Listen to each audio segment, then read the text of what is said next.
मैं सोचता हूँ ये ईडी एजेंसी का मैं सोचता हूँ बहुत दुरुपयोग हो रहा है। और ये केवल आप अगर देखेंगे मुझे अब इस समय पता नहीं कितने मामले हैं। जब मेरे घर ईडी आई थी तो मैंने देखा था तो लगभग 6,500 मामले थे ईडी के जो दर्ज है, और उसमें एक भाजपा का कोई किसी नेता के ऊपर नहीं था।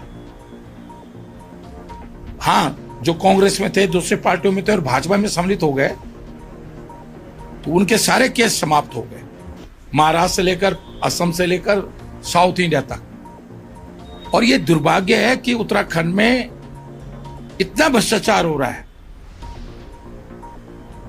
ईडी को नहीं दिखाई दे रहा है। मैं ये आज सवाल ईडी की साख पर है, और जो अधिकारी ईडी में नौकरी कर रहे हैं अगर वो समाज में कहीं शादी ब्याह में जाएंगे और कहीं हम ईडी के लोग हैं तो सारे लोग कहेंगे ये चोर है, ये भाजपा के एजेंट है।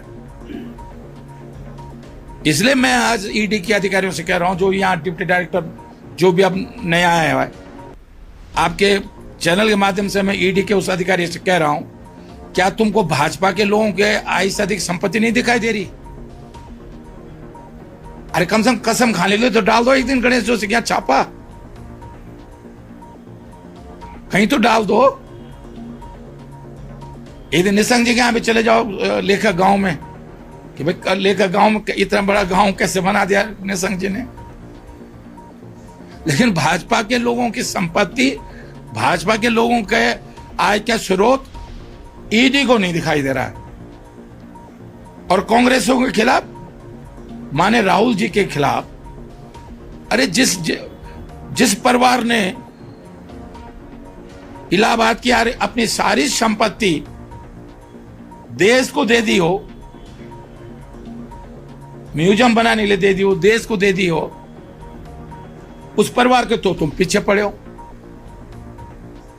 और यहां तुम्हें दिखाई नहीं दे रहा कि न कोई धंधा, न कोई